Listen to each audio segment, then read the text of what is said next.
चरणे प्रणाम गुरुदेव এবং সর্বপরি শিল প্রভুর চরণে প্রণাম নিবেদন করে কৃপা আশীর্বাদ প্রার্থনা করি। তো আজকের আমাদের ভাগবতম প্রথম স্কন্ধের পঞ্চম অধ্যায় আলোচনা।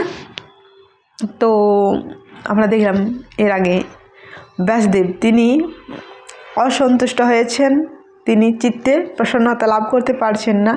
তো গুরুদেব তিনি এসে বলছেন, তুমি এত কিছু করেছো, শাস্ত্র লিখেছো, বেদ লিখেছো, ইতিহাস দিয়েছো, যারা বেদ পাঠ করতে পারবে না, তো তথাপি কেন নিজেকে অকৃতার্থ মনে করছো? হে প্রভু, কেন প্রসন্নতা লাভ করতে পারছো না? তো আজ ব্যাসদেব কি বলছেন আমরা দেখব। ব্যাসায়ুবাচা অস্তি এব মে সর্বদম ত্বয়াক্তম তথাপি ন আত্মা পরিতুষ্যতে মে তৎমূলমব্যক্তম অগাধবোধম পিচ্ছামহেতম আত্মভূতয়ম। অনুবাদ। শ্রী ব্যাসদেব বললেন, আপনি আমার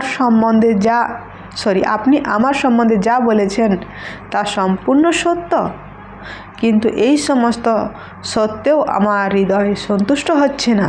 তাই আমি আপনাকে আমার এই অসন্তোষের মূল কারণ জিজ্ঞাসা করছি। কেননা স্বয়ম্ভু ব্রহ্মার সন্তান আপনি, অসীম জ্ঞানের অধিকারী। তো এখানে বলছেন, আমার রোগের বিষয়ে কি বলবো, আপনি যা আমার বিষয়ে বলেছেন তা সবই সত্য। আমি বেদ লিখেছি, আমি ইতিহাস দিয়েছি, তথাপি আমি সন্তুষ্ট হতে পারছি না, পরিতোষ লাভ করতে পারছি না। এত কিছু করার পরেও আপনি বলুন, আপনি হচ্ছেন স্বয়ম্ভু ব্রহ্মার সন্তান, ব্রহ্মার সন্তান। ব্রহ্মার জন্ম হয়েছিল ভগবানের থেকে, সরাসরি ভগবান নাভি থেকে ব্রহ্মার জন্ম, ভগবানের শরীর থেকে। আমাদের তো মায়ের শরীর থেকে জন্ম হয়, আমাদের তো নারী মায়ের সঙ্গে যুক্ত থাকে। নারী ছেদন করা হলেও দেখবেন সন্তান, মায়ের যদি কোনো শরীর খারাপ হয়, সর্দি কাশি হয়, তো সন্তানেরও হয়ে যায়, কানেক্ট থাকে। তো মায়ের সঙ্গে সন্তানের নারী যুক্ত থাকে, সেই নারী ছেদন করা হয়। তো আপনি ভগবান থেকে সরাসরি হয়েছেন, ব্রহ্মা থেকে আপনি সরাসরি হয়েছেন, আপনি অসীম জ্ঞানের অধিকারী। তো আমার রোগের কারণ আপনি বলুন। এখানে বলছেন,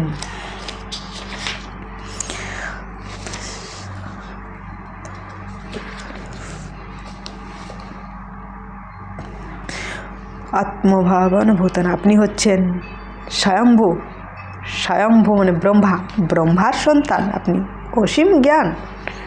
তো আমার রোগের মূল কারণ আপনি বলুন গুরুদেব, আমি কেন এত কিছু করার পরেও শান্তি লাভ করতে পারছি না? তো